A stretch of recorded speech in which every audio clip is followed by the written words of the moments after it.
Penumpang KRL komuter lain mengalami penurunan selama pemberlakuan PSBB di Jakarta yang berlaku sejak Senin lalu.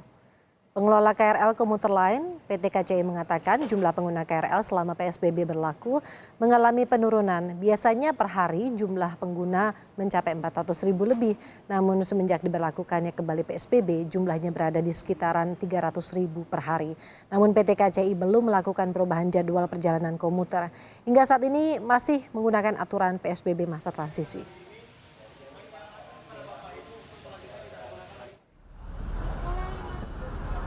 Pengelola KRL komuter lain terus melakukan sosialisasi soal larangan penggunaan masker scuba. Sosialisasi akan dilakukan hingga Senin pekan depan. Setelah sosialisasi berakhir, pihak KCI akan mewajibkan pengguna KRL menggunakan masker kain atau masker medis. Dalam masa sosialisasi, PT KAI juga membagikan masker yang sesuai dengan aturan kepada penumpang kereta.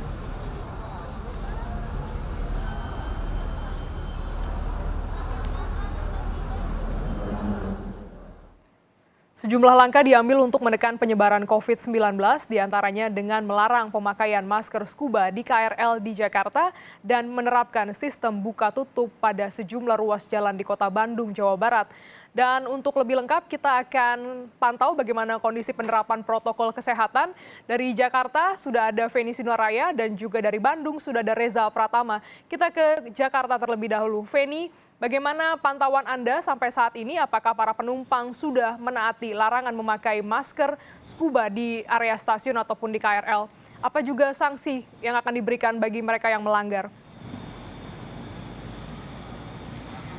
Ya, kalau berdasarkan pantauan di pagi hari ini di stasiun Tanah Abang, Glenis, kami melihat bahwa sebagian besar penumpang sudah menggunakan masker kain ataupun juga masker medis. Hanya 1-2 orang penumpang saja yang terlihat masih menggunakan masker scuba selama melakukan perjalanan dengan menggunakan KRL.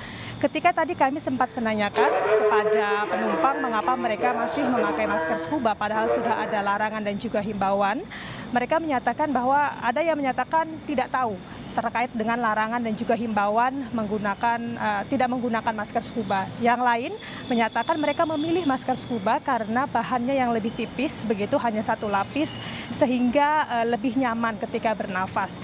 Jadi mereka mengkombinasikan begitu menggunakan masker scuba lalu kemudian menggunakan face shield. Tapi ini tentu saja tidak direkomendasikan karena yang paling baik adalah dengan menggunakan masker medis ataupun juga masker kain. Karena kalau kita lihat ini soal efektivitas menangkal droplet dari setiap masker ini berbeda-beda begitu. Masker kain ini efektivitas menangkal dropletnya hanya 70% begitu, sehingga tetap harus dikombinasikan dengan menjaga jarak dan juga mencuci tangan sebagai protokol kesehatan yang lengkap. Sementara kalau masker scuba ini efektivitas menangkal dropletnya hanya 0-5% dan tidak mampu menangkal droplet ketika seseorang berbicara, bersin ataupun batuk.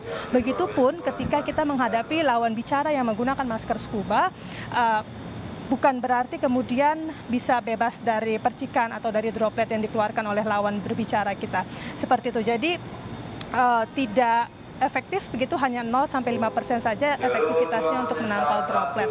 Kalau berbicara soal sanksi, sejauh ini dari pihak PT atau dari pihak KRL, PT KCI begitu menyatakan masih belum berbicara soal sanksi, tapi fokusnya adalah soal sosialisasi dan juga edukasi. Karena masker ini menjadi salah satu bagian penting dari protokol kesehatan selain juga menjaga jarak dan juga mencuci tangan. Glenis. Ya, Feni, di hari Jumat ini memang juga biasanya stasiun KRL dipadati oleh banyak penumpang begitu. Dan apakah Anda sudah melihat ada petugas yang membantu mensosialisasikan jika kedapatan adanya penumpang KRL yang menggunakan masker scuba? Karena memang tidak begitu efektif untuk menangkal droplets ini, Feni. Ya, untuk petugas ini tadi kami melihat juga mereka 1-2 menghimbau para penumpang yang masih menggunakan masker scuba.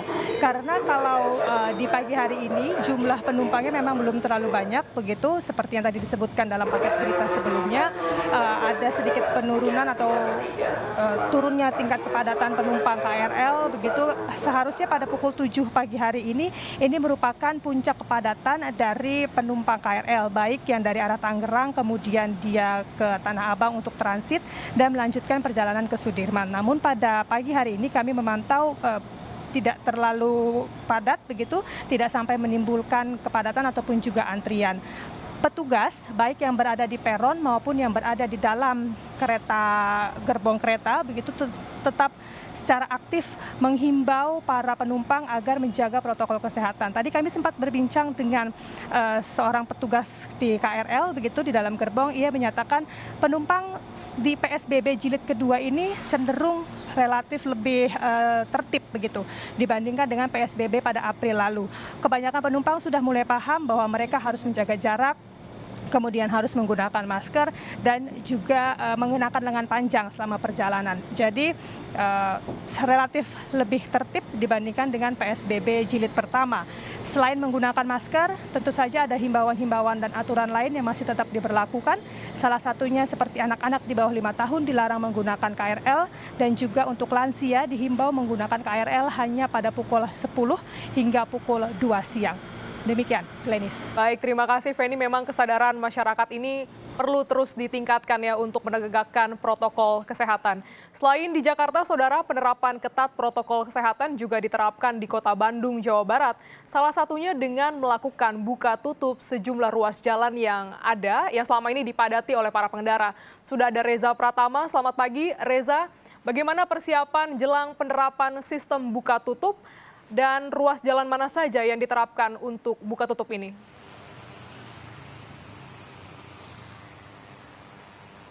Baik, Lenis dan juga saudara, selamat pagi. Memang hingga saat ini kami belum melihat adanya petugas gabungan baik dari Satlantas Polrestabes Bandung, kemudian dari Dinas Perhubungan Kota Bandung ini yang akan melakukan persiapan buka tutup sejumlah ruas jalan di Kota Bandung yang memang akan mulai diberlakukan pada hari ini, Jumat 18 September tahun 2020. Namun ada sejumlah ruas jalan yang akan buka tutup mulai pada hari ini. Di antaranya adalah yang pertama adalah dari simpang Jalan Otista hingga Jalan Sunia Raja sampai dengan Jalan Otista hingga Jalan Asia Afrika. Kemudian ruas jalan lainnya yang akan buka tutup ini adalah Jalan Simpang Asia Afrika hingga Jalan Tamblong sampai dengan Jalan Asia Afrika hingga Jalan Cikapundung Barat. Kemudian dari Jalan Purnawarman hingga Jalan Riau sampai dengan Jalan Riau hingga Jalan Wastu Kencana. Kemudian yang keempat, ruas jalan yang akan dibuka tutup adalah Jalan Merdeka hingga Jalan Riau sampai dengan ke Jalan Aceh. Dan yang terakhir adalah Jalan Merdeka hingga Jalan Jawa. Kelima ruas jalan tersebut akan dibuka tutup mulai pada hari ini 18 September hingga 14 hari ke depan. Tentunya penutupan sejumlah ruas jalan di Kota Bandung ini untuk meningkatkan kembali masyarakat Kota Bandung bahwa penyebaran COVID-19 ini masih ada, Glenis. Baik, terima kasih Reza Pratama. Memang sejumlah sejumlah jalan di Kota Bandung ini ditutup untuk menekan penyebaran COVID-19 di Kota Bandung. Sebelumnya juga sudah ada jurnalis Kompas TV, Feni Sinuraya dari Jakarta. Terima kasih rekan-rekan.